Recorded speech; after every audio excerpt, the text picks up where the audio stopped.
Columbus Circle, and then there's a tall, ugly guy with long hair next to her. I'm a friendly guy. I said, "Hi, I'm Paul Ingrassia from Reuters," and he says, "Hi, I'm Gene Simmons." And I said, "What do you do, Gene? I never heard of it." And he stuck his tongue out at me, and I still didn't get it until people sort of explained it to me. That's hilarious. Wow. I love it. I'm sort of out of it. What can I tell you? Yeah. I never got the whole kiss thing. Yeah. He and Martha were very enamored of each other. Really? Wow, what a couple. Stay out of that one. Well, at the Jaguar party at the New York show this year, I was talking with a guy named Nicky McBrain from Iron Maiden. I met him too. Did you really? I did, yes. He was a nice guy, though. Very nice guy. He was no Gene Simmons. No. It was Yeah, hilarious. yeah. Right. That's I funny. enjoyed. I don't know what Iron Maiden talking- is. Eric. They were a heavy metal band. Metal, yeah. Should know this stuff, but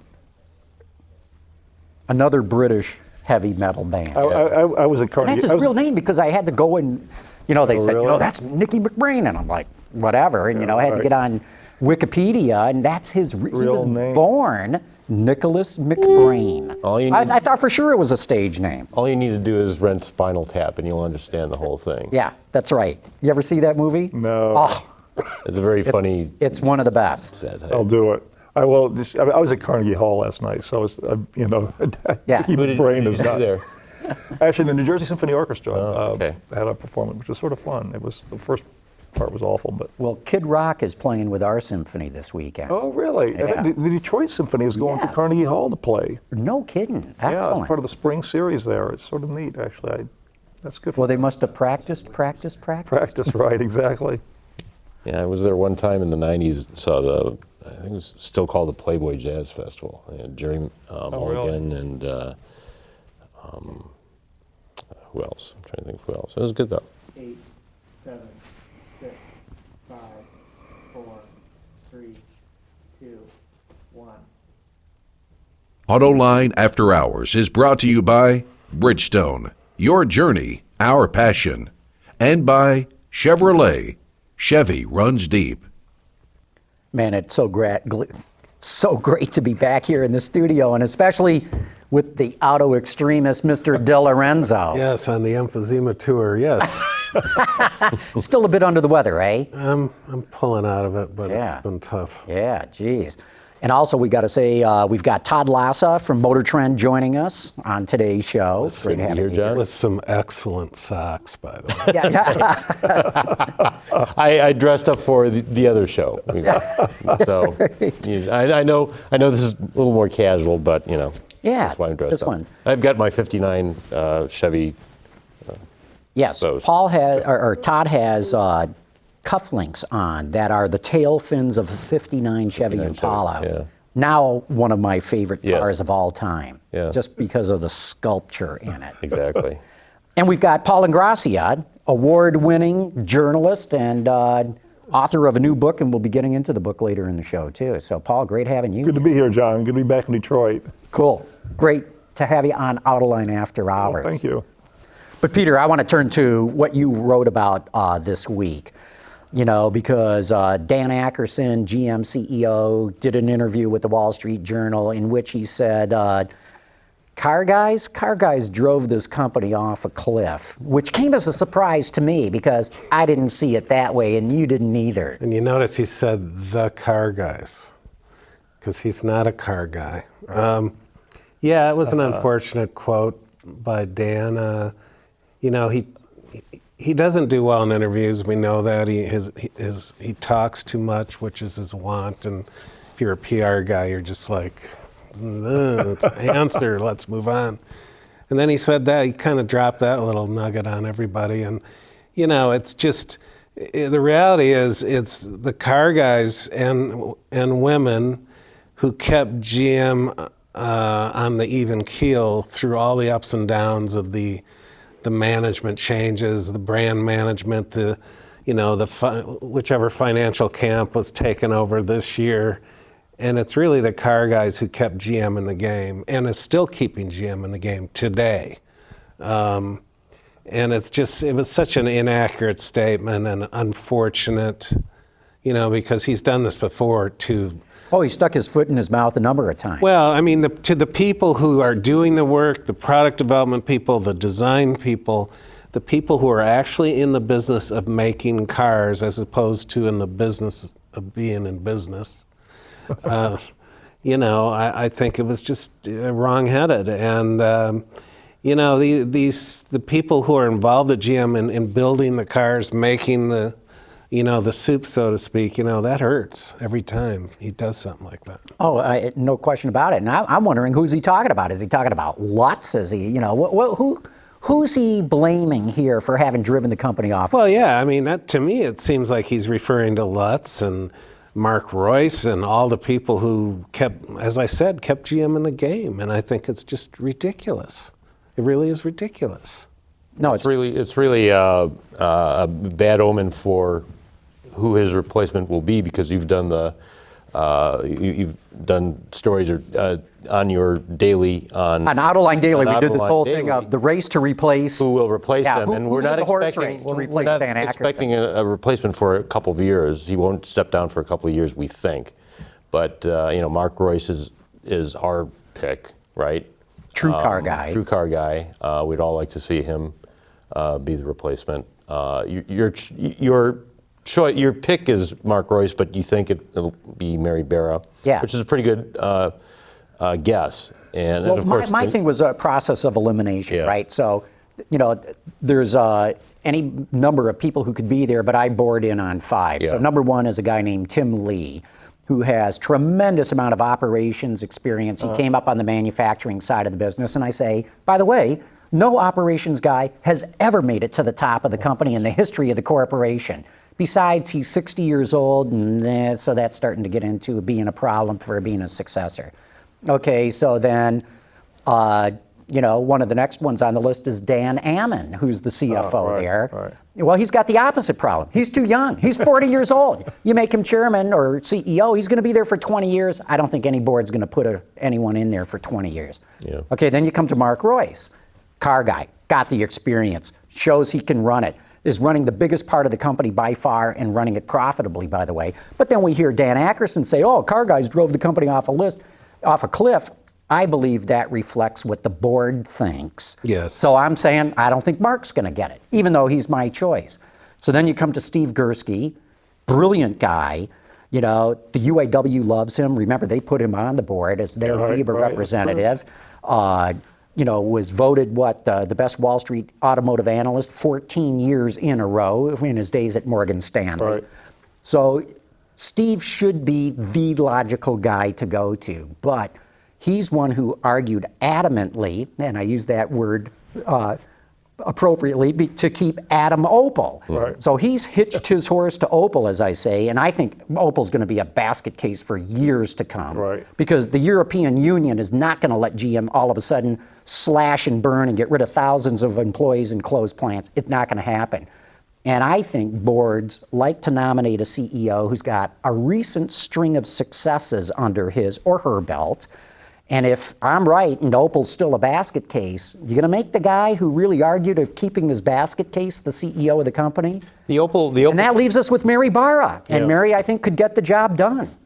The Opel question is really interesting because because all of the European auto industry is sucking right now, except for Volkswagen. And Mercedes or Daimler Well, and okay. BMW. I'm thinking of the Porsche. mainstream. Yeah, well, Porsche's now VW Group. Yeah. Right. I'm thinking of the The mainstream. Germans are doing good, but not Opel. I'm thinking of the mainstream brands, basically, and I mean, it's just a bad market to be in. I mean, a lot of those German brands are doing well especially outside of Europe, in China and in the United States. Right. Well, In terms of profit. I mean, look, just from my post at Reuters, where I toil during the days now when I'm not watching automobiles, I mean, the Eurozone crisis is a true mess. I mean, it is really started. Yeah, it's really so. Any mass market brand with a heavy footprint in Europe, which Opel has, I mean, you're absolutely right.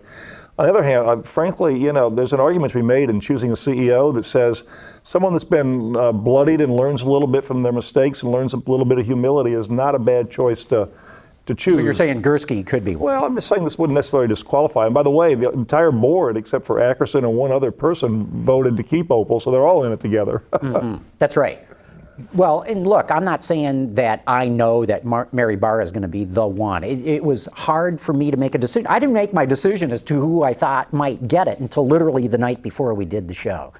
So I know things are in a state of flux here and could change, but it was more a process of elimination than having any one of them. Does being your choice help or hurt is what I want to know. Well, I don't think it makes any difference. I The mean, board's not going to pay attention to what I the say. preseason college football #1 on Sports Illustrated never. That's the kiss of death, that's right? Right, exactly. That's why I'm asking. I think your choice is pretty spot on if it were to happen today or within the next half a year or so, 2 years from now. Yeah, who knows? Especially with Europe in so much flux. I mean, flux is a nice way of putting it, Todd. Yeah. I'm sorry for the euphemism. You know, it was fun. Flush, perhaps. Akerson's comment. It was fun to remind people that GM has always been this kind of dichotomy of the financial people and who I term the creative, the true believers. The ones who create the money for the finance people to play with. The design people and the styling people. I still like styling better than GM design. I liked it better when it was the styling section.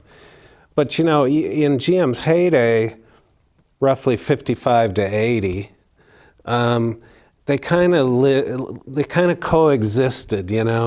They understood each other. They understood even the hardcore finance guys. I remember, it's well documented when the Chevrolet guys went down to the 14th floor with pitchforks because of Pontiac and DeLorean and Bill Collins and Jim Wangers and the agency and the pirates out in Pontiac were just, taking stuff away from Chevrolet.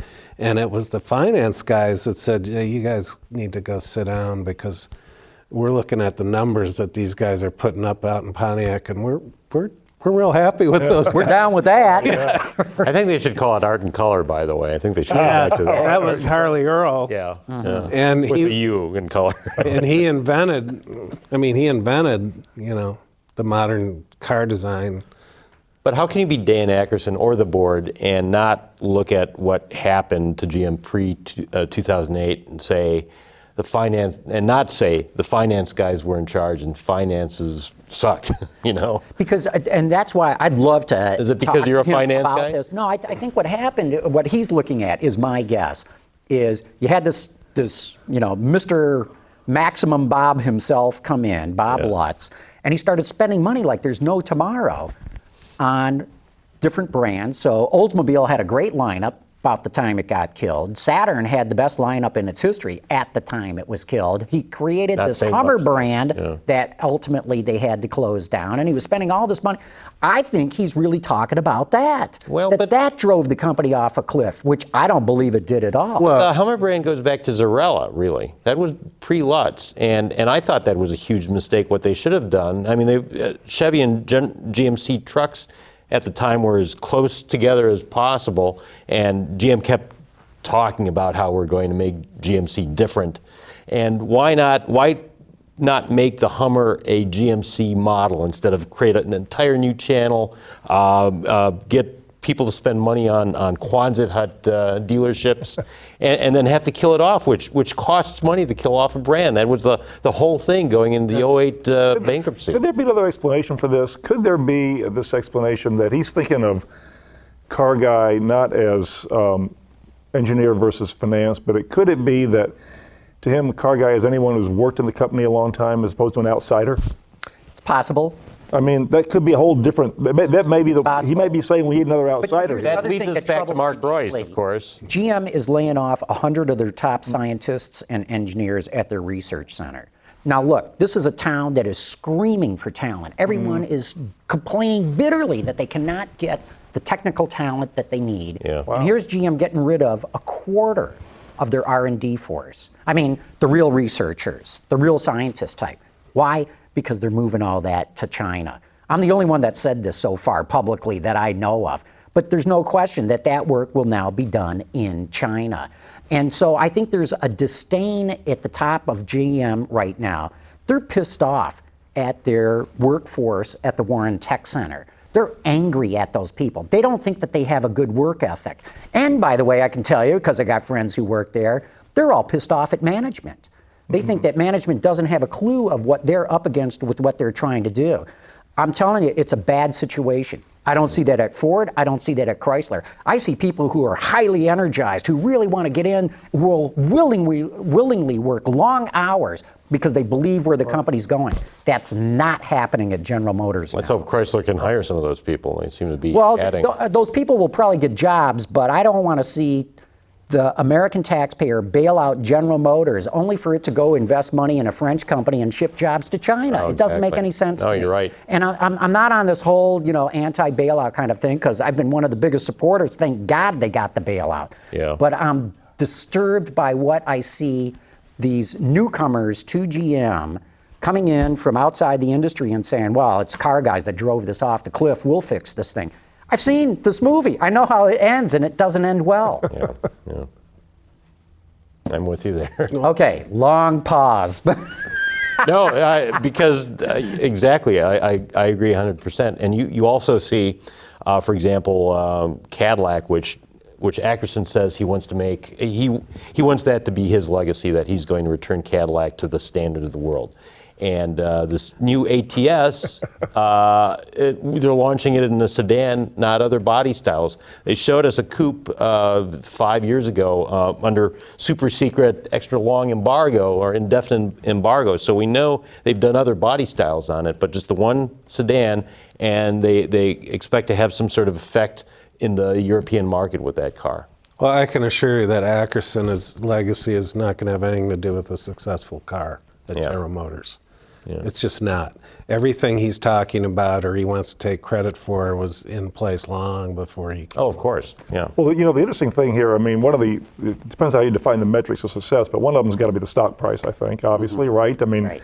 not to get too bean county about this, but they're in a catch-22 on this now, John. I mean, basically, the stock price is not going to go up until the government sells its 20%, 25% stake. And explain why. Well, because who wants to buy into something when you have a big seller that's going to dump all their shares on the market? That's what depresses the stock price. When you have more sellers than buyers, you have someone with 25% of the shares fully diluted, and all that. That stock's going to be sold on the market. That's an argument against buying it until after those things are sold. Which will be after the election. Well, but even worse than that, the problem is the government's not going to sell it until the price goes up. So even after the election, you have this catch-22. The government's not going to sell till the price goes up. The price is not going to go up till the government sells. I mean, and I They're think stuck that's in limbo. So and that's Paul- how Akerson's going to have to define his success, partly by getting that stock price up and getting it to be non-government motors again, fully. Paul, is the only answer that the government sells it and takes a $15 billion or so soak?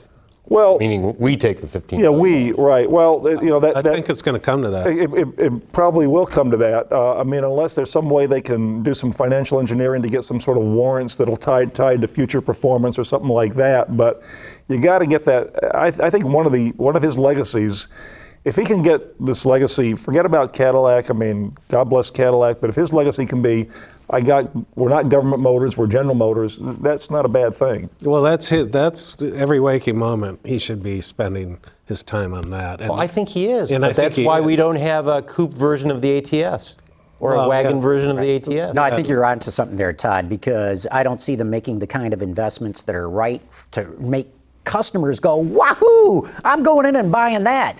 They're doing things that are good theoretically to boost the share price. And to Peter's point, they're taking stuff that was in the pipeline before Akerson, like the ATS sedan, that was obviously far enough along, and saying, okay, we need new product, this is a good example. But cutting back, we're not doing everything we should be doing to make this a good, viable luxury brand. So, John, you said the research is going to move to China.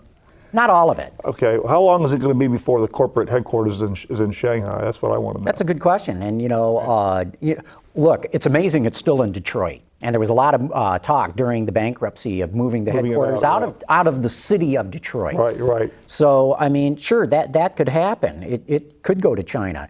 I keep pointing out, though, and this might change over time, that even though GM now sells far more cars outside of the United States, and the great bulk of them are in China, it makes, I can't remember what the numbers are, 4 times the profit in North America than it does in Asia. I mean, so... I think they'll And the stay. profit has to stay in China, doesn't it? Well, Basically, half the you know, profit at least goes half the to profit. your partner. Right. Well, yeah, 50-50 partners. right, but that's true. But also there's a lot of good legal and financial reasons why you wouldn't want to be in China, because exchange controls, getting money out of the country, all kinds I of. think they'll stay. I think they will too, but again, when you have a board that by and large has no industrial experience, there's college professors and healthcare people and finance people up the wazoo, but they have very few people with real experience in industrial, and I don't think there's anybody on the board whatsoever who has any kind of retail experience. So when you don't look at the product and you don't look at the customer, well, hell, you don't need your headquarters in Detroit, and hell, you don't need research people in the United States. I mean, you start making decisions that sound good for somebody who's not well steeped in what this business is all about. I think, I think it'll stay here because, for the same reasons the Germans will always have their headquarters in Germany. They may derive a lot of profits from China, and that might be where their majority of their business is, but I think they'll stay in Germany, and GM will. And, Yeah, it imparts a product image to it to have your headquarters in Germany. That's for sure. I just think GM will be here. Whatever and shape. speaking of which, a little shout out to Chrysler. I don't know, maybe you talked about this before, for maybe moving just a token number of people to downtown Detroit. But now, when people say, well, you're doing that imported from a Detroit commercial and you're showing a Chrysler 300 made in Canada, well, you say, yeah, but we've got a staff downtown in Detroit. Yeah, but that's not new. I mean, remember the old minivan commercials from the '80s? The pride is back, born in America. Well, the minivan was born in Windsor. Right, but now with Canada, right? At least with the Detroit office, they can say that we actually are in Detroit part of the time, and a few of us, No, I think it's good that they're moving, I think, 40 employees to the city like of that, Detroit. yeah. I can't wait till we get to the day, and I'm not the first one to bring this up, when moving 40 employees to the city of Detroit is not big news. Yeah. It should be just so what? Of course they're moving 40 people in, but here 40 people move into the city, and it's the headlines. I've been waiting for the entire 16 years I've lived here, so. I'm not sure why it's good news they're moving 40 people to Detroit. I mean, what's the good news about it? Well, there is a lot of activity going on in the downtown region right now. Yeah. There's been some really good investment being made. I mean, can they do I don't know who's going, but can the people going to downtown do their jobs better because they're in Detroit? No. No. Well, see, then it's a symbolic thing Yes, as of course opposed it's to a symbolic, functional right. thing. Yeah, of course Well, it is. Yeah. And symbols are important, but I mean, in the end, you want these people to get the job done. But I mean, the real, actually interesting thing is, in a way, is when Fiat Chrysler's headquarters are going to leave Torino and come to Auburn Hills. Yeah. I mean, because that's, I think, given the labor laws in Italy, and they're trying some reforms now, but it's really tough. And Italy has still got debt troubles and all that. But on the other hand, the Agnelli family and John Elkann, I mean, do they really want to let this thing have its headquarters where, it'll be freer to operate? I can't believe the Agnelli family would ever let Fiat headquarters leave Italy. I can't believe it. It's I know the world's changing, and I'll believe it when I see it, but that's what it'll take. So suppose, suppose it's one of those discussions where it's Sergio says to John Elkann, hey, I really want to move this, and it's either we go to headquarters to the U.S. or I'm out of here. So what happens in that kind of case? Yeah, I don't know. I don't know either. That's a good question, Paul. I mean, I don't know either, but. I mean, for me, it's really even hard to discern because I don't know the Fiat top echelon of management well enough. Who would even replace Marchione? 5 years from now when we're back here and we're used to the idea of Fiat being based in downtown Detroit, not Auburn Hills, and General Motors in Shanghai, we'll be able to look back and say, I remember when. Yeah, we got that one right. This, right. Well, back in 2012. Right. Hey, look, we need to talk about your book that you. Well, I hope so. No. Yeah, but first we got to take a quick commercial break because. I hope so too. Yeah, right. Ben, let's give a shout out to our friends at Bridgestone. Okay, we're going to talk about Paul Ingrassia's book, Engines of Change. And as a bit of a background, this is your third book? My third book, yeah. Okay, the first one you won a Pulitzer Prize for. Well, it was actually comeback, it was articles. It was articles in the journal that led to that book. Yes. Okay, but you got a Pulitzer Prize for it. Well, as my son called it, he was in junior high at UAD Jesuit at the time. He called it the Pulitzer Surprise. He was about right. So that was about how then, in the 90s, the American industry had pulled off an amazing comeback. Yeah, it was tough years in the early 80s and then in the early 90s again, but they did come back. And then you wrote another book just a couple of years ago on the big collapse here. Yeah, that was a sad book to write. It was called Crash Course, and it was about the bailouts and bankruptcies, John, but it sort of had to be written because it was a seminal event in America. Right. And let's see, you were, when I first met you here in Detroit, you were the bureau chief for the Wall Street Journal. Mm-hmm. You went on to run Dow Jones Service, right? The wire service, The wire Dow service. Jones, yep. And now you're with Reuters. Right, yep, I'm with Reuters. I've been there for a little over a year as deputy editor-in-chief, which keeps me on the go, but my heart is still in writing about the automobile industry, actually. Which is cool. And this time now you're actually writing about cars. And this book, Engines of Change, you've selected 15 cars that you believe have had more impact on American culture and even history, really, than any other. Why that topic? Well, it really is one of those things where I've been sort of thinking about this project for a while.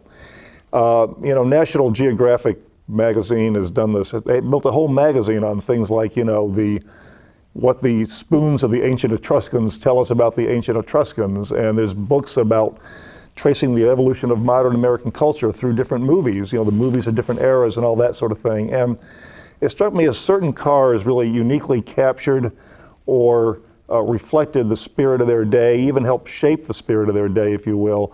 I mean, for example, you can't really talk about the 1950s and this era of the sky's the limit exuberance without talking about tail fins, which, by the way, I didn't realize this until I started doing some archival research, were originally sold as safety devices. Why? For adding stability to the car? The actual term in the Chrysler sales brochures of the mid-50s was graceful directional stabilizers. I kid thee not, in fact... That's when you could advertise anything you wanted. Anything you wanted. And as a matter of fact, one of the big proponents of tail fins was Virgil Exner of Chrysler. And he was actually honored by the Harvard Business School for this great innovation in American life. So the Harvard Business School was not Recognized him for tail fins? He gave a prestigious endowed lecture at the Harvard Business School, which the text of which, with his original handwriting changes in the prepared text, is still on file over at the Henry Ford Museum. Unbelievable. Yeah, it's funny, yeah. Well, Peter, I know you'd agree with that, right? 59 Eldorado is probably one of the epitomes of styling, of reflecting American culture. Yeah, I mean, we were still on an upward trajectory then as a nation. We really felt that, well, despite the hiccup of the Sputnik incident. It was a hiccup, yes. Good hiccup. I mean, we were still on an upward trajectory. We still believed we could do anything we set our minds to. We were on the verge of the rocket age, and the 59. Jet fighters were really the hot thing. Yeah, and of course the GM turbine cars, which were really blue sky rocket, land rockets. And yeah, I think it was the high point, although my favorite was the 60 Cadillac. The 59 was the most outrageous. But it's funny. Chuck Jordan, who I had the privileged interview before he passed away, who did the 59s and the 60s, made the exact point you made, Peter, that he thinks the 60s were more proportional. But he didn't. He also made the point. He said, "Look, we weren't setting out to create a cultural icon. No. Chrysler had bigger fins, and we were afraid we were going to get outfinned. So this is a business war. I like that outfin. Well, and exactly it. And wouldn't the 60 have been basically under Bill Mitchell, whereas 59 was still kind of the tail end of the Harley Earl era? Although the 59s were designed aside from Harley Earl. Right? Yeah, I think under his nose, basically. The 60 I thought was just a beautiful car, a beautifully proportioned car, and the 60 Cadillac Coupe was just gorgeous. Yeah. One of the fun things I had a chance to work on that chapter, I went over to Copenhagen, and I went on a weekend-long road rally with the Cadillac Club of Denmark, where they just worship these things. I mean, it's sort of like, to them, it symbolizes the America they were sort of taught to revere as kids. Big American 1950s eras and muscle cars are huge there. Scandinavia, it's really a big deal there, and just sort of, hanging out with these guys and going on their road rally with them it was a gas. So you're driving by castles, in tail fins. I mean, you couldn't make it up. And this is part of the research for your book? Yeah, it was. How does that work? You get an that's nice advance research. to do that? That you can travel to Europe and cruise around Copenhagen? Yeah, that's how it works. Okay. Damn, I got to write me a We book. got to try this, huh, John? Well, Peter, to your point, I mean, about the Russians, the space race with the Russians, it was that competition that made us better, and too bad the big three, as they were then known, couldn't put up with that kind of competition from the Japanese a decade later. Well, it wasn't even put up. They didn't even acknowledge it before it was too late. Yeah. I mean, it's too bad that combative inner fire wasn't, devoted to, hey, but it was a refusal to acknowledge that they were doing something of value. But let's not sell us short, though. I mean, one of the things, everything you said I agree with, Peter, by the way, but, it's just remarkable how you have the Mustang come out in 1964, right? And it was really the work of, three people. It was Lee Iacocca, Hal Sperlich, and the late Don Fry. Okay, 20 years later, Fry has left the automobile business. Iacocca and Sperlich had left Ford, not voluntarily. They find themselves at Chrysler. Now, in '64, they caught the baby boomers at a critical juncture in their lives. They were just coming of age, just getting their driver's license or going off to college. 20 years later, it was another critical age juncture for the baby boomers. They had gone to college, they'd grown up, they got a haircut, they took a shower, got a job, they got married and they had children. And I mean, not always in that order, but that's what happened. And all of a sudden comes along this other vehicle these guys created, the minivan. And these two guys caught the baby boomers twice in critical points in their life. And it was just sheer creativity and it was insight. And Sperlich had the minivan at Ford. Exactly. And he had that idea at Ford. And it was only when he rehooked up with Iacocca that they decided. Right. Exactly. And listen what you're saying too, Paul. Getting back to what we said about Dan Akerson. Those were two of the most consummate car guys in the business. Absolutely. And that's how you create value. That's how you create wealth, is you let these visionary people do their thing. And now you can let the finance people play with all the money, but it shouldn't be the other way around, of the finance people telling these creative types what they should be doing, hamstringing them, constraining them with budget and other resources. Well, and Paul, your book talks about some of the people at General Motors, which is a company, as we know, still is famous for just keeping a tight, just keeping it tight and straight and to the point. And the outsiders, the guys who and women who went outside of, drew outside the lines, like Zora Arkus Duntov, were the ones who got things done, and they were car guys. Well, let's have a nod on the show to the truck guys too, because one of the defining vehicles that I chose, it was really the pickup truck, which it gave me a chance to write about one of my other passions, which is country music, because pickup trucks and country music were both on the fringes of American society until about the '70s, when you got primetime television, you got the Glenn Campbell Good Time Hour, the Johnny Cash show, and pickup trucks started going mainstream right about the same time. And they became not just work tools, but sort of designer objects. So the people at Ford did they did the King Ranch edition. The seats have more leather than most cows, I think, And then you have, the Harley Davidson edition, so you can take your Harley bike and your Harley truck to your Harley weekend and all that. The political symbolism of pickup trucks actually was fascinating too. When 2010. They had the special election to the U.S. Senate in Massachusetts to replace Ted Kennedy, and Scott Brown, a Republican, won an upset, and he made his signature was driving his used GMC pickup truck around the state.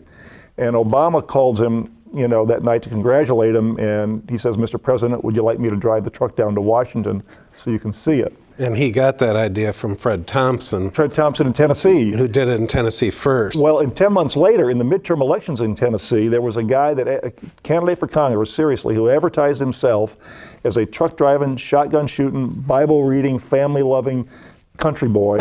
He was a Democrat. He wasn't even a Republican. He lost too, by the way.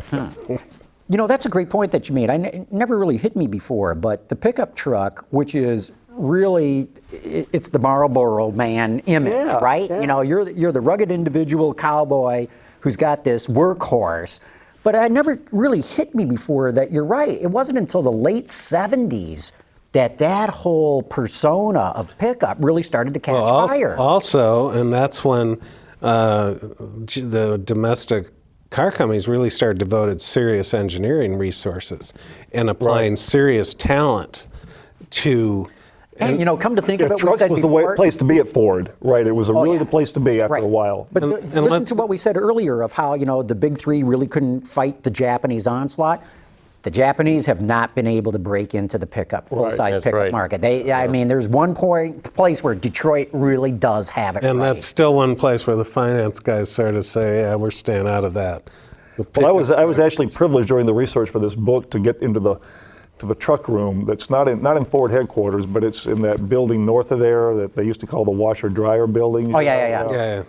Or the they had- salt and pepper shaker. Salt and pepper shaker. And they have this truck room that's sort of this inspirational room for the truck guys. So you go in there and they got, you know, cowboy boots and they got professional bull riding, you know, PBR posters, and they have PBR beer too, by the way. And Pabst Blue Ribbon for those who Pabst don't Blue know. Ribbons, Right. yeah, that's right. And I love they have this rules for entry to the truck room that are posted on the door of the truck room, and it's like no frou-frou coffee drinks, you know, no pink shirts, no wheeled luggage except for golf clubs. I mean, they just live this thing, you You know. can bring in a PBR instead of a frou-frou coffee drink. Why not? Yeah, exactly. I get it. But what's happened to that now? I mean, you've had this. What's happened to the truck business since 2007 or 8 is that the amount of people who don't need pickup trucks and bought them anyway has shrunk quite a bit. Well, the urban cowboys came in and pumped the truck market way Right. up, but when the financial crisis hit, they all left. Financial crisis a lot of following them a left. gas A lot price, of them or left. gas Yeah. price. The urban cowboy and cowgirl factor really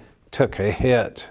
And the SUVs based on them are now all gone and replaced by car-based SUVs, essentially. No, that's definitely true. I mean, so that's what the last chapter in the book really deals with is the Prius, because that's another phase of, you know, our automotive journey as a nation, really, if you will, into you know, cars that are more environmentally sensitive and that sort of thing. And So let's talk about what are the 15? Name the 15. Can you do it, or should I go to the table of well, contents? either one, but why don't you go ahead and do it? You can read the chapter by chapter titles. Well, number one was the Model T. Of course, yeah. Model T, and then which I think would be on just about everybody's. Transformed America. But then what I like is the Cadillac LaSalle. Yeah, and explain why you chose that. Well, you know, if you step back and let's just leave cars on the shelf for a minute. I mean, American culture is this tug of war between the practical and the pretentious, the over the top and the basic, you know, and all that. And so the Model T was a vehicle for physical mobility. The LaSalle, which came along in 1927, the year the Model T died, was a vehicle for social mobility, and it was sort of the first yuppie car, the first Harley Earl car, mass market designer car. So it's these two bookends of practical and pretentious have really been reflected in cars throughout our history. You know, 1953, the Corvette, you know, comes out. That was the year that the Korean War ended. The year that Elvis started recording music. That was the year that Hugh Hefner started Playboy. John Kennedy went to the Senate. There was actually a cover story in the Saturday Evening Post that year that said, Jack Kennedy, the Senate's gay young bachelor. I think it meant in the 50 cents, but Yeah. I mean, it was a live it up era, you know, because this whole generation of Americans that grew up knowing first Depression and then war, they kind of wanted to let loose. And here comes the Corvette, and then come tail fins. Then the 60s, you have... Well, wait, because I just go want to ahead.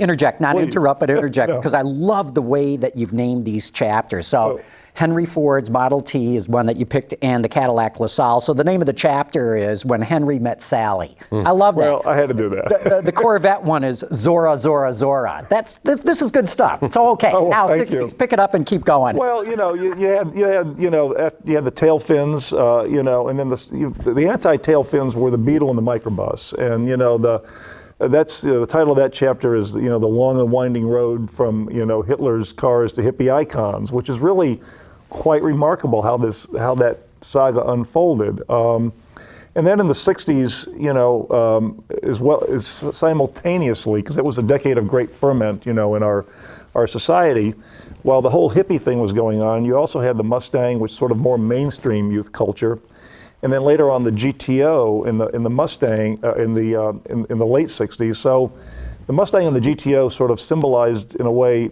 the two halves of the 60s. The first half was sort of the good half, if you will, which you had civil rights, okay, you had the Beatles, and you had the Ford Mustang. Later on, things went a little out of control.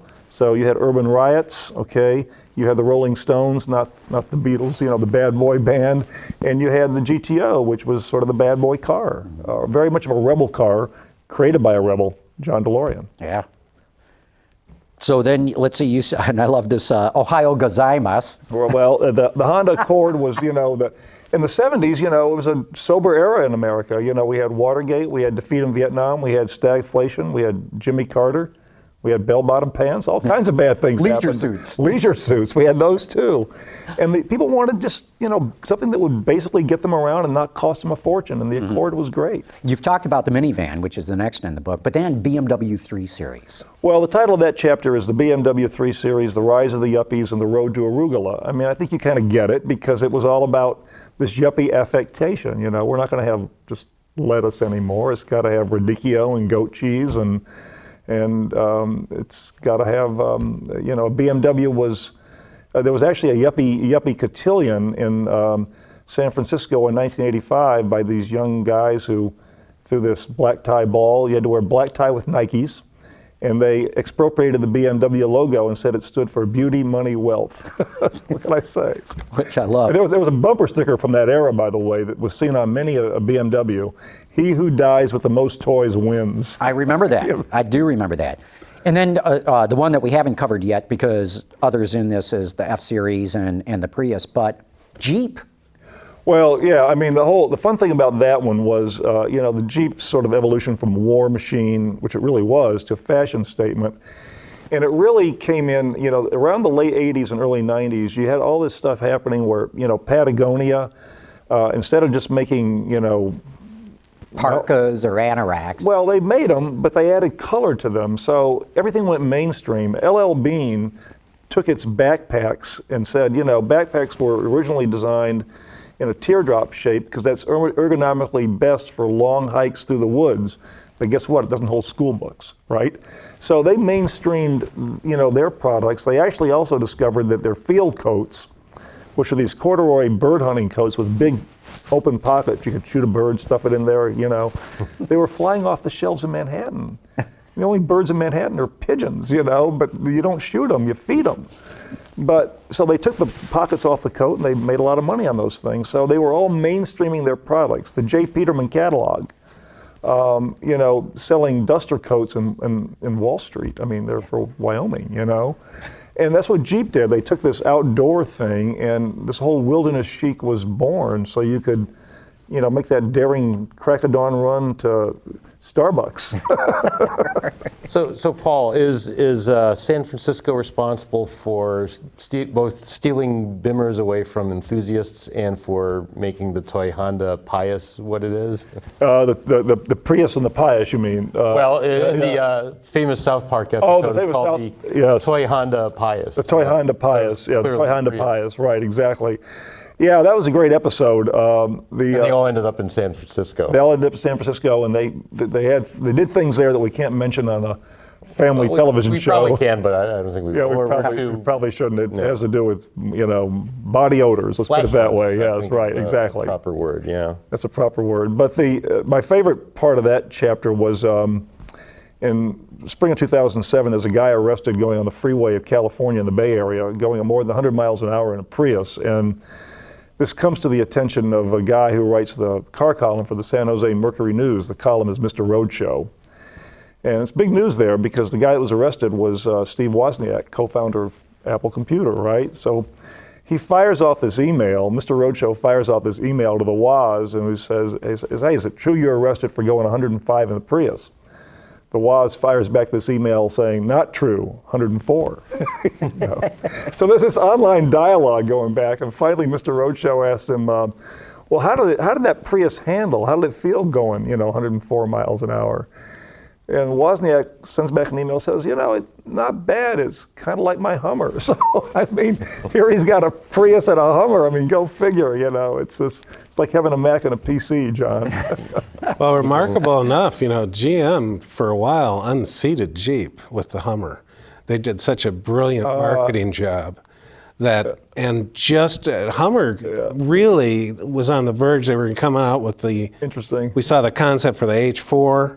Right. Which was a dazzling, baby one, a small Hummer. Yeah. which would have Wrangler style. which thing. would have Right. buried the Wrangler because it was just in another dimension. And I'll tell you, GM walking away from the Hummer brand was just painful because globally that brand had no baggage, negative baggage at all. Matter of fact, it was very highly regarded. And for a while there, through brilliant marketing, GM sort of took the rug out right from under Jeep, and it was interesting, and then it was all over. Well, the litigation that they went through, those two companies went through too, over the seven vertical slots on the front face of it. And I was amazed that Hummer or GM won that. Yeah, Because GM I thought, no, this is a blatant ripoff of Jeep. You can't patent the face, I guess, even a car face. Yeah, right. Hey, let's take another quick commercial break and let's get into rapid fire because I'll bet we got a bunch of questions from our audience too. So Ben, let's give a nice thank you to our friends at Chevrolet.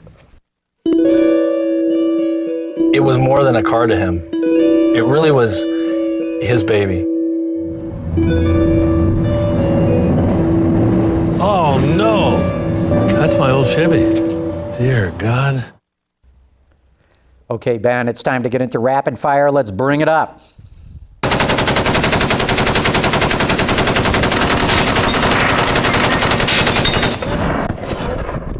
Okay, Paul, this is called rapid fire because it's going to be a rapid fire list of questions. Joey Sonoma wants to know, what cars did not make your list but were close? The Gremlin. Nothing quite symbolized the futility of the Jimmy Carter 70s like the Gremlin. Which was actually designed on the back of a Northwest Airlines air sickness bag. Dick Teague did it. An air sickness bag. Yeah, how appropriate is that? It was introduced on April Fool's Day, 1970, by the way. What else besides the Gremlin? That was close. I was thinking about the 57 Chevy, but the tail fins seem to really have a culturally long-lasting effect. Mm-hmm. Nothing in the modern era either that caught you. That not besides the Prius. No. It was kind of easy to get to the 15 that you chose. Well, it started out with 10. That's the dirty little secret. Then it sort of grew a little bit. But. Okay, George from Brooklyn wants to know, I'll throw this to you to start out, Peter. Why would Buick want to trademark the Riviera name? Are they trying to bring back the Riviera? Yeah, that just slipped out. There's going to be a concept at the Detroit show, if not at Pebble Beach, and there's going to be a production Riviera of some kind coming back. Oh, fun. But to me, the news in all this is, what the hell, didn't they already have that name? Well, I guess you have to renew it. Just like Supersport. But I'm amazed nobody else has grabbed that name. Do you think it's? Do you have intel on whether it's going to be front or rear wheel drive? I don't know, but I'm betting on a pretty dramatic design statement. I hope they do rear wheel drive. Yeah, and I've talked to Ed Welburn about it, and they've been itching to do a new Riviera. Oh, fun. So. Well, you remember the one the car they showed at in Shanghai a few years back? Yeah, I'm hoping it's a lot better than that. Yeah. Jeremy Jones in Dallas wants to know, what car companies are currently run by a car guy? Would you consider Akio Toyoda a good car guy? It seems when we do see him, he's into racing and driving cars. Can a guy like that bring passion to Toyota products? Absolutely, yes, I believe. I mean, he's had a slow start, and he kind of took over, just just as the unintended acceleration fiasco began and the quality issues and so on. But he's the one who said we want to bring passion back to Toyota, and through the deal with Subaru got the FRS to market. I think to me the reigning car guy has got to be Ferdinand Piëch. Yeah. Absolutely, the reigning. Yeah. The Uber car lord. The Uber car lord. He's on a different level in so many ways. That's right. As an executive and as a car guy. Right. No, I think there's a number of other good car guys, but I would say I like what Akio's doing at Toyota. Yeah. I'm starting to see the styling look dramatically better, so I think he's really good. I think we've got still a lot of good car guys here in town too. Oh yeah, no, but I mean, as far as running a company. yeah, right. That's right. Then the list gets smaller. George wants to know, does GM have lobbyists in Washington? Yeah. Yes. Yeah, I bet they everybody's do. got- Oh yeah, Right, they do. yes. Yeah, that's right. And they pay them. So does Ford. I think Chrysler does too. Well, actually, and the car companies found out the hard way in the run-up to the crisis in those hearings that they had let their lobbying functions kind of languish. They learned the hard way that they can't do that ever again. Right. And by the way, too, Daimler, BMW, Toyota, Honda, you name it. sure. They all have legal offices and lobbyists in Washington as well. That's why real estate in Washington is so expensive, John, because all those lobbyists live there, and it's a bull market there. Okay, Scott in Cleveland wants to know, what's taken so long that Chrysler Fiat has yet to come out with the Ducato or Doblo, especially since they're already sold in Mexico? These are two vans that Fiat has that are coming to the American market. And that's a good question. I mean, they announced, in 2009 that they'd be bringing them here. I don't know what the holdup is. You know, I mean, they just got the Dart out, and it may be a matter of resources. I don't know how ready those two are for all U.S. Controls emissions and so on. You have to certify them. That costs a lot of money. Are they built in Mexico? That's what he says. I know that they are going to build them there. He says right. they're already on sale there. I did not know Well, that. they may be on sale there and not being built there. Remember, you get back to this chicken tax thing, which is, as we said before, the reason why Ford brings the Transit Connect in with windows and then makes a panel van out of them to avoid the chicken tax that was created to keep Volkswagen out of the pickup truck market back in the 1960s. In 1964. So, yeah. So if those Fiats are so far just being imported into Mexico until they can get production somewhere in NAFTA, then they would not be eligible. They'd have to pay the chicken tax, which would almost double the price. Good point. Excellent point. Beauregard Jackson wants to know, Paul, did you learn anything in your other two books that help you with this one? Yeah, I did. I think how a lot of decisions that were culturally impactful over time were actually driven by business considerations. I mean, when you take the Corvair, for example, I mean, it was a decision, and this was a hugely influential car because it made Ralph Nader famous. It created the greatest growth industry of the late 20th century, which is called lawsuits, okay? At least in the United States. In the United States, industry, right. Yes. Exactly. And, the goal there was really, that was GM's answer to the Beetle, rear engine, air cooled, but longer and bigger for American families. I mean, it was actually, aside from the safety issue, which was a real issue, it was a car ahead of its time. It got 29 miles a gallon. I mean, if you go back and read the ads that GM took out when it launched the Corvair in the fall of 1959 as a 1960 model, says our streets are more crowded than ever, people are driving further and further to work, gas prices are soaring. It could be an ad for a Prius today. It's amazing. Wow. Motor Trend magazines, looking back to, say, about 1955 or so, were constantly talking about the coming compacts, including from the Big Three.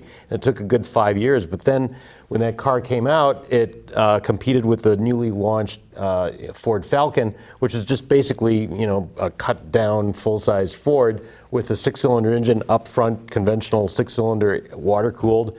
And the Ford, they were able to get it in at $50 or $80 per car cheaper, and far outsold the Chevy Corvair. Absolutely. By the way, the term compact car was invented by George Romney. Yes. Yeah, that's right. The father of the current presidential Yeah, candidate. he used to get quite vocal about Americans need to embrace smaller cars. The current candidate, who, by the way, is now taking credit for the bailout of GM and Chrysler.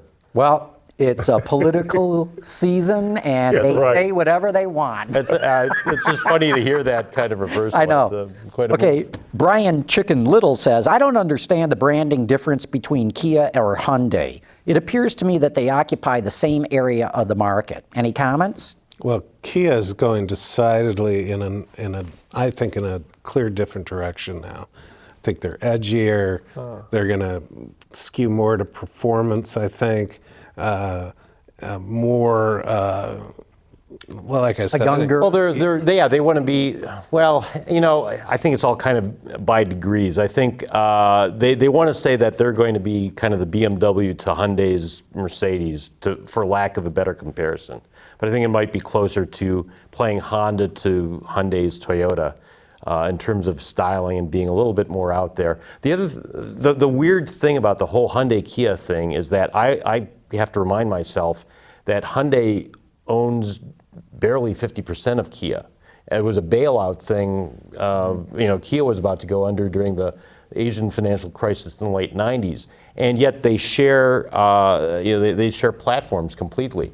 The one car we're waiting for is not the K9 rear drive large sedan that Kia just launched in South Korea, but a smaller one, a sedan that would be on the same wheelbase as the Genesis Coupe, and would be sportier, would not have a V8 option just like the Genesis Coupe, and would help define that brand. But it's interesting what Not you're saying approved here, yet, by the way. Peter, that you see Kia really going off in a different direction, because I still think, to Todd's point, they share the exact same platforms up and down the line. And I think somewhere down the road, they're headed for trouble, because even though marketing-wise, I would agree with you, I think Kia is the edgier, more interesting brand from a marketing standpoint. I just see so much overlap, and yet they have not been able to resolve internally which brand is what, to a degree that I think is very clear to the public. And on top of that, from a sporty car point of view, both Hyundai and Kia, their chassis tuning is not conducive to a good driver's car. I shouldn't say that it's not good. It's not good. It's not competitive. It's not competitive. It comes down to this. It's that the home market for them tends to like cars that Americans liked maybe 30 or 40 or 50 years ago. Softer. They don't have the kind of roads where you would want to take a sports car. Yeah, but it's one thing necessarily. to have a soft suspension, and it's another one to have chassis dynamics that really aren't good. Exactly. Especially when you get into at the limit kind of conditions, Right. which most people don't unless it's an emergency situation. Right. And that's where their cars kind of fall down. I mean, this is where Toyota and Honda got it all over Hyundai. well, that's the final frontier, though, for the Koreans. And they know this. Yeah. I mean, I talked with John Kravchuk a month ago, and he said, look, the one thing that we know we got to address is chassis dynamics. Yeah, So because they it's- address quality. Yep. Then they address design, and they're Yep. still addressing design, and that's the final. And there's only so much that the engineers in the U.S. can do to re-engineer a car, the chassis originally engineered in the home market, where they have a different preference. Yep. Okay, A.M. Guerrero, who, by the way, is writing in from the metropolitan Manila area in the Philippines, wants to know, is there any modern Ford besides the F-Series that got close to your list? Well, I thought about the Taurus, and I guess The original Taurus. Yeah, the original Taurus, but that really seemed to be a bigger car for the industry than it was for the culture, John. I mean, it was obviously a big car for Ford. It symbolized their comeback in the '80s and all that. But if I can step back and say, is there any definable impact on how we live and think as a people today because of the Taurus? I just can't see It's not there. And No. it could have been, It could but have they been. walked away from that. Well, they did, yeah. It could have been, but they didn't. They walked away from it, and it could have been a very symbolic sort of thing of a new age of American design and dynamics and all that. But Paul, this is where I submit that Ford has always operated the way it's always operated. It's like the Model T, where the Model T was a great car when it came out, but virtually unchanged, very little changes over 19 years. And Ford just did not foster the Taurus, and after 4 or 5 years, it was a rental car. yeah, it was sad. It was That original car was awesome. It was awesome. It really was. And what was just as awesome is the way that they did it. Remember, they formed this Team Taurus. Lou Veraldi. Lou Veraldi, right. Who, by the way, met Alan Mulally, turned him on to the concept, got Alan all interested in the Toyota production system, and now it's come full circle. Yeah, I know. It's amazing that the collective memory at Ford, by and large, has forgotten Lou Veraldi, but Alan Mulally has not.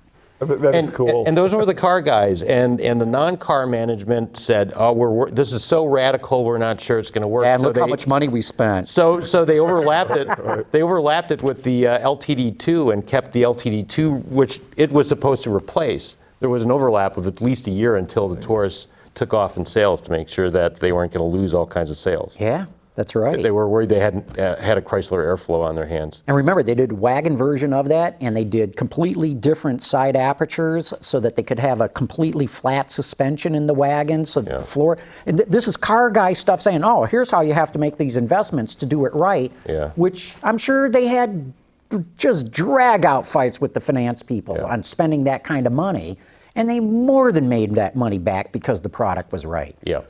Do I sound like a broken record? No, it's Car guys don't drive the companies off a cliff. It's what we've said before. Nothing changed. Same thing happens every 20 years. It's just the same. Okay, this might be the last question. Brian says, question for tonight's guest, and possibly everyone. Paul's book is of the top cars that positively impacted society. Can you and everyone name a list of cars that you think negatively impacted society? Well, the Corvair, I think, did. I mean, the Corvair is in the book, so it's not about a positive or negative impact. It really is about a major impact. So I think the Corvair, it really did create the whole litigation society, and all the government's regulatory attitude toward business. In fact, the litigation that was, the product liability litigation that was sort of fostered by the Corvair met its logical extension in coffee. Because that was the case where the woman sued McDonald's for the hot coffee thing. And since then, she actually had a legitimate case, people say, but, that verdict was overturned, and it was sort of the beginning, this public, not the beginning, but it symbolized this public revulsion with all the litigation, the backlash. Yeah, now, but look, things have not backlashed to where they were before the Corvair, John, okay? Yeah. Right. Todd, anyone that you would say? That I'm going to start an argument with Peter here probably and say the Hummer H2. This was a vehicle that was kind of the pinnacle of the SUV period when, as we pointed out earlier, the big three or the Detroit three were making money only on trucks. And on top of it, GM sold a lot of these to small business people, salesmen and so on, who could take a tax write-off because it was above a certain gross vehicle weight, and therefore, they got a tax break on that, meant for pickup truck buyers in rural areas, for farmers and so on, and was not subject to EPA fuel economy ratings because it weighed so much. It would have been fine if they would have kept selling them, but the thing just got Detroit drunk on big profits from cheap, easy to make body-on-frame sport utility vehicles, and that was one of the major contributing factors to 2008, 2009. Mm-hmm. So I know you disagree probably with a lot of that. Well, first of all, I love the Corvair. I think the Corvair was actually an excellent engineering car. It became a political football because GM, some small-minded people on the corporate legal staff, decided to investigate Ralph Nader, who not the car guys, by the way. No, who at the time really was on the precipice of going nowhere. Well, he was an unemployed lawyer. Right. And because they made the fateful error of doing this clandestine investigation, which was so clandestine that Nader kept seeing these guys. So what are you guys doing? Yeah, right. So well, we're supposed to watch, and they, they were the gang who they hired. They said, well, who hired you? He said, well, I think General Motors. I mean, if it wasn't for that, and right, that's true. The redo of the Corvair in '65, it was a superb car. No, it was. That's right. And it's too bad.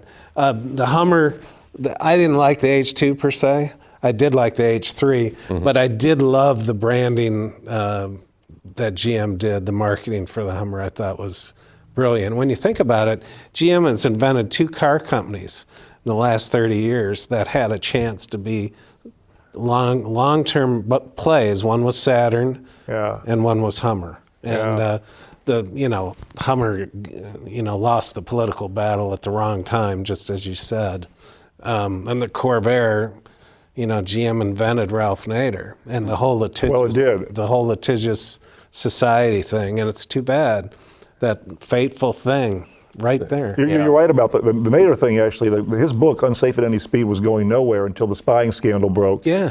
Jim Roach, then the president of GM, goes down and apologizes publicly to Nader before the hearing of the congressional my committee. dad was head of GMPR, and he's the one that told Roach this. You have to go and apologize. The funny thing is, Nader actually missed the apology because he didn't have a car and he couldn't get a cab that morning. Couldn't make this up, but it's true. That's great. Before the Washington Metro, yeah. But see, the problem with Saturn and Hummer to me is that this was in the post-Sloan era when GM just couldn't sustain having so many brands. They couldn't. Because, what happened was the Chevrolet guys and the Oldsmobile guys, John Rock, went down to the corporation and say, every dollar you're spending on Saturn, you're killing your legacy brands here. Right. Chevrolet and Oldsmobile. And it was not that different from Pontiac when they were taking over from Chevy. I mean, GM in the 20s and 30s was, to me, that was like the American class system. We're supposed to be a classless society, right? But if you bought into the Sloan price ladder, that was kind of our class system. I mean, you had neighborhoods that were Pontiac neighborhoods that were Buick neighborhoods. Yeah. Well, and by the way, too, they should have been telling upper management that, why are you buying EDS? Why are you buying Hughes? Oh, God. I mean, you shouldn't be squabbling about investing in new brands and products. You should be doing this, they should have been criticizing bonehead moves that got General Motors. Why are you writing a $760 million check to Ross Perot? Exactly. But okay, now my turn to pick the worst car of all time, or a negatively impacted one. And I think the one that still makes me throw up when I see them, and I hope nobody listening that's got one, is the Mustang II. The Mustang II was a horrible car, and the worst model of them all was the Mustang II King Cobra, which I think, as you joked about, it was an 80 horsepower V8 engine. Well, that was probably about 180 horsepower. That was pretty much the end of the world, because that was also when the Z28 Camaro had 125 net horsepower, some ridiculous. But at least the Camaro looked good. Yeah. I mean, the Mustang II was a horrible concoction that was built off the Pinto. But here's something, talking about Paul's book, when you were talking about the Mustang versus the GTO, the one thing, and I'm not defending the Mustang II, believe me, but the one thing about what the Mustang II did was we still have a Mustang. Yeah. The GTO ended right about then. Well, it was brought back. It was sort of brought back. I mean, it sort of brought back, exactly.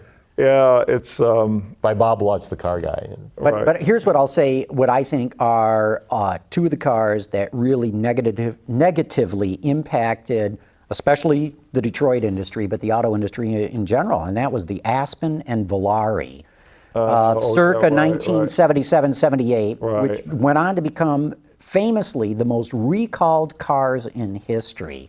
I mean, everything went wrong with them, and they rusted out so fast. Well, I mean, they dissolved in front of your eyes. They would rust before your eyes. They really would, John. I mean, the Aspen and Volare were. And that, I think, was the real beginning of the thought that, all Detroit makes is crap. Rust out, break down, no good crap. And those two cars, I think, did more. The Pinto was out at the same time. Piling that on the Chevy Vega as well, Yeah, the Pinto and the Vega.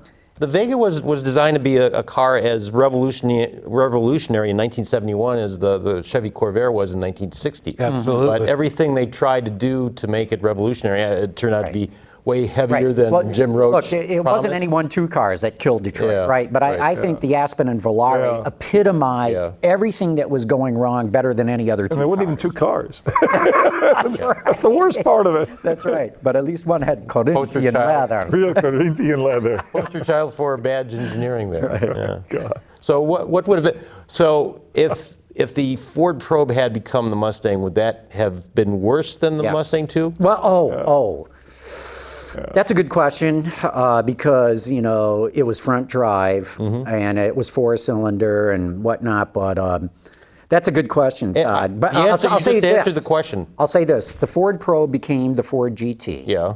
And that was a good-looking car. Yeah. It was a good-looking car. It was a good-looking car, but the Mustang 2 was not. if the Mustang had become the Probe, would Ford have any rear-wheel drive cars right now? Probably not. Probably not. And we've all seen how hard it is to go back to doing a rear-wheel drive platform, or how hard it has been. Well, the no, last it's 20 not years. hard. It's this Yeah, I mean, it's mentality hard that in says, terms- oh, you can't do that. It's hard in You terms can't of get the spending fuel money. efficiency. I mean, think about it. The current Mustang is off the Fox platform, Yeah. which was born as the Ford Fairmont, which Sure. Henry Ford II famously said, this is what's going to push the Japanese back into the ocean. Yeah, all right. Yeah, but you know, what makes it hard is just spending the money to do a ground-up new rear-wheel drive platform after you've been doing front drive for so long, and this gets back to the finance guys, They'll doesn't think it? nothing of doing another rear drive truck. I mean, Yeah. But as body on frame, you've got a different cost structure yeah, there. but you know, every BMW and Mercedes are rear drive, as an, as Oh, I an know. example. Oh, This is this foolish argument that you can only do front wheel drive to meet fuel economy standards is Oh, I agree. ridiculous. It's a foolish argument, but I think it's harder to get back to it once you've gone away from it the way GM did wholesale for a while. Chrysler did, and then needed Mercedes help. The one thing Mercedes may have done for Chrysler, and now Ford. You know. These things all go full cycle. Yeah. They Now, do. I remember in the late 70s where General Motors said, we're not going to do rear-wheel drive ever again. Right. Everything's going front drive. And the only thing that prevented Ford and Chrysler from doing the same thing is they didn't have the cash. GM was still in a Right. very powerful That's position right. then. And guess what? 4 years later, Ford could not build town cars fast enough Right.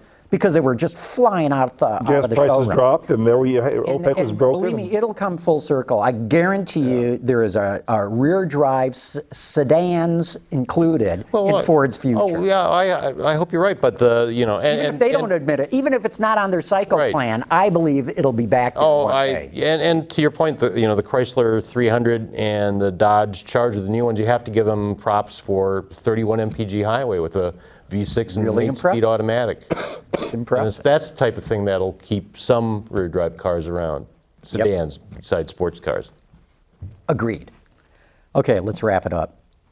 Paul, great having you here. Oh, great thank you, talking about John. your book. Well, thank you. Everybody go out and buy this thing. And actually, we're having a contest, so you don't even have to fork out any money. But what you do have to do is, and it's an easy contest, all you got to do is enter. There's no questions or anything else. Just send an email with your mailing address and send it to contest@autolinedetroit.tv. And Chip, how many of these do we have? We've got 5 of these books to give away for free. Everybody who sends in their name, we're going to pick 5 at random. You can win it very easy. And if you don't win, then go to the bookstore or Amazon and get Engines of Change by Paul Ingrassia. But great having you here, Paul. Thanks, John. Great to be here with all of you. Great. Yeah. Todd, Paul. always good having you on After Hours. pleasure. And Peter, my co-pilot, or my pilot when I'm coing. All right. Great having you here, too. Glad to still be here. So thanks, everybody. We'll be back here next week. Autoline After Hours is brought to you by Bridgestone, your journey, our passion, and by Chevrolet. Chevy runs deep.